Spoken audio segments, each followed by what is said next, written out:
राम राम, आप सभी का स्वागत है एक बार फिर से हमारे YouTube channel the Kshatriya legacy पर। और आज हम बात करने जा रहे हैं एक ऐसे राष्ट्रभक्त डाकू के बारे में। ये तो हम सभी जानते हैं कि 1971 के भारत पाकिस्तान युद्ध में भारत ने पाकिस्तान के कब्जे से बांग्लादेश को आजाद कराया था और पाकिस्तान के 90,000 सैनिकों को आत्मसमर्पण पर मजबूर किया था। भारत पाकिस्तान के बीच हुए इस युद्ध का एक किस्सा ऐसा भी है जिससे बहुत कम लोग परिचित हैं।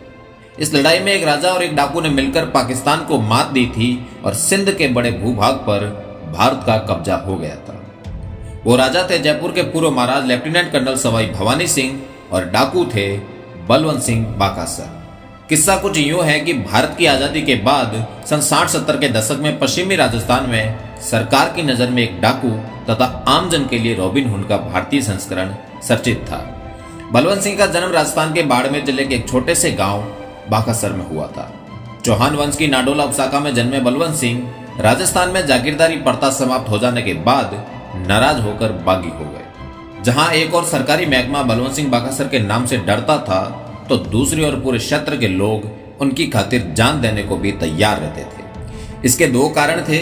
एक तो ये कि वे सरकारी खजाना लूटकर सारा धन गरीबों में बांट देते थे, ग्रामीणों की हर संभव मदद करते थे, और दूसरा ये कि विभाजन के बाद पाकिस्तान के सिंधी मुस्लिमों से भी लोहा लेते थे। सीमावर्ती क्षेत्रों में उस वक्त तक भारत पाकिस्तान बॉर्डर पर कोई ज्यादा चौकसी नहीं थी तथा बॉर्डर लगभग खुला होने की वजह से सिंधी मुस्लिम आए दिन भारतीय सीमा मारकर लूटपाट करते थे।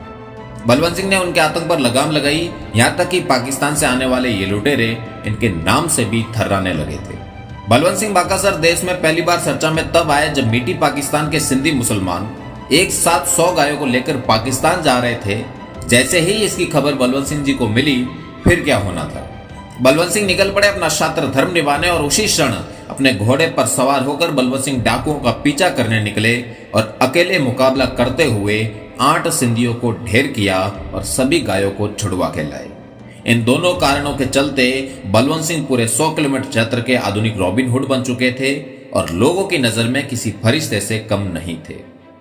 जिस गांव में ये रात गुजारते वहां का सारा प्रबंध ग्रामीण करते और धीरे धीरे बलवंत सिंह बाकासर का नाम बढ़ता गया। किंतु तभी 1971 में भारत पाकिस्तान के बीच युद्ध प्रारंभ हुआ। यह लड़ाई 3 दिसंबर से 16 दिसंबर तक चली। राजस्थान, गुजरात और पाकिस्तान के सीमावर्ती क्षेत्र में भारत की ओर से युद्ध की बागडोर सौंपी गई लेफ्टिनेंट कर्नल महाराज सवाई भवानी सिंह को। तो आइए अब थोड़ी चर्चा हमारे इस विषय के दूसरे नायक भवानी सिंह जी की करते हैं। भवानी सिंह जयपुर के महाराज सवाई मान सिंह द्वितीय के सबसे बड़े पुत्र थे, किंतु उन्होंने 1951 में भारतीय सेना में भर्ती होकर देश सेवा करना तय किया। इनकी पहली नियुक्ति भारतीय थल सेना में 3री कैवेलरी रेजिमेंट में 2nd लेफ्टिनेंट के कमीशन पद पर हुई। 3 साल बाद इनका चयन राष्ट्रपति के अंगरक्षक के तौर पर किया गया, जिस पद पर ये लगभग 9 साल तक रहे। 1963 में राष्ट्रपति भवन से इनका तबादला हेडक्वार्टर 15 पैरा ब्रिगेड में हुआ। जून 1967 में 10 पैरा कमांडो यूनिट में नियुक्ति के लिए इनके स्वेच्छापूर्ण शामिल होने के अगले साल 1968 में इन्हें कमांडिंग ऑफिसर पदभार दिया गया।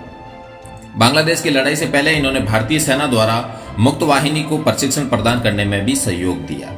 अपने पिता सवाई मान सिंह की मृत्यु के बाद 1970 में भवानी सिंह जी ने जयपुर की राजगद्दी संभाली।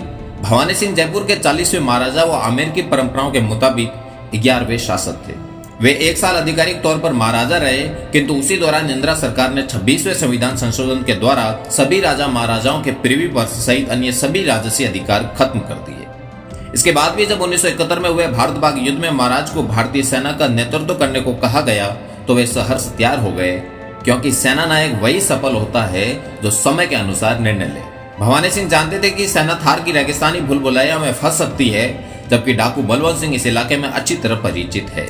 जब उन्होंने डाकू बलवंत सिंह की मदद लेने का विचार किया तो सबसे पहली अड़चन तो राजस्थान के तत्कालीन मुख्यमंत्री बरकतुल्ला खान की ओर से आई, क्योंकि उस समय बलवंत सिंह के ऊपर डाका, हत्या एवं लूटपाट के दर्जनों मुकदमे दर्ज थे। साथ ही उनको लगता था कि डाकू का साथ लेने और बाद में उसको माफी देने से उनके सरकारी अधिकारी नाराज हो सकते हैं, लेकिन महाराज के समझाने पर वे मान गए और यही वो निर्णय था जिसने भारतीय विजय की आधारशिला रखी। बलवंत सिंह पाकिस्तान सीमा के 100 किलोमीटर के दायरे से बहुत अच्छी तरह से परिचित थे तथा महाराज द्वारा प्रेरित करने पर वे सेना की सहायता करने के लिए भी तैयार हो गए। उस समय सेना की उस ब्रिगेड के पास टैंक नहीं थे, केवल जोंगा जीपें थी। राजा भवानी सिंह ने बलवंत सिंह की सेना की एक बटालियन व गोला बारूद के साथ 4 जोंगा जीपें हैंड ओवर कर दी। बलवंत सिंह ने महाराज भवानी सिंह को सलाह दी कि आप अपनी जीपों के साइलेंसर निकालकर पाकिस्तानी चौकी पर दूर से हमला करते हुए आगे बढ़िए। ऐसा करने से दुश्मन को लगेगा कि भारत ने टैंकों के साथ हमला किया है। ऐसा ही किया गया और भारत में आए पाकिस्तानी सैनिकों का पूरा ध्यान सामने की ओर से हो रही गोलीबारी पर केंद्रित हो गया, क्योंकि उनको लगा कि भारत की ओर से सेना ने टैंकों के साथ हमला कर दिया। उधर इलाके से पूरी तरह परिचित बलवंत सिंह पाकिस्तानी सैन्य बल के पीछे जा पहुंचे। पाकिस्तानी सेना को लगा कि उनकी अपनी ही कोई दूसरी बटालियन उनकी सहायता को आ रही है और वे पूरी तरह बेपरवाह हो गए और दो पाटों के बीच फंसकर मारे गए।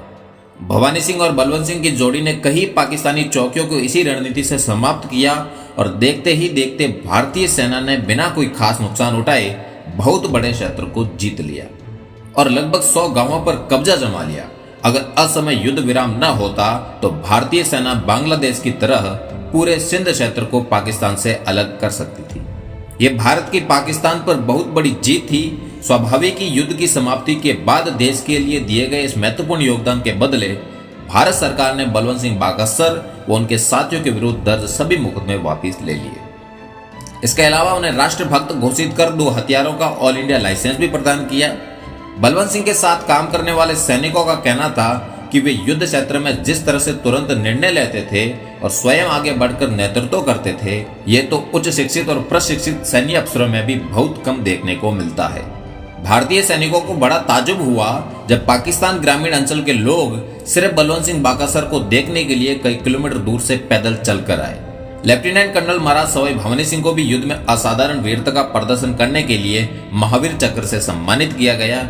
इसी बीच भारत और पाकिस्तान के बीच शिमला समझौता हो गया और वे जीते हुए इलाके भारत सरकार ने पाकिस्तान को वापस कर दिए। इस बात से बलवंत सिंह बहुत नाराज हुए थे।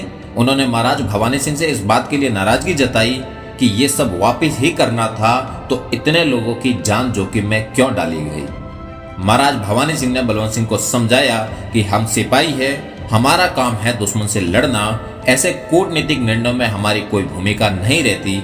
लेकिन बलवंत सिंह बाकसर को इंदिरा गांधी का ये निर्णय कभी भी समझ में नहीं आया और वे आजीवन उनसे नफरत करते रहे। आपातकाल के बाद हुए चुनावों में उन्होंने जनता पार्टी का खुला साथ दिया। वे कहते थे, मुझे राजनीति का तो कुछ भी नहीं पता, लेकिन जब हमने दुश्मन को हरा दिया तो उसकी जमीन वापस क्यों की। बलवंत सिंह की वीरता के गीत तो आज भी बाड़मेर व कच्छ भुज के सीमावर्ती गांवों में गाए जाते हैं। इस युद्ध में वीरगति को प्राप्त हुए सभी वीरों को देश हमेशा हमेशा याद रखेगा। लेकिन कई ऐसे भी वीर हैं जिन्हें कोई नहीं जानता। उन्हीं में से एक थे ठाकुर बलवंत सिंह।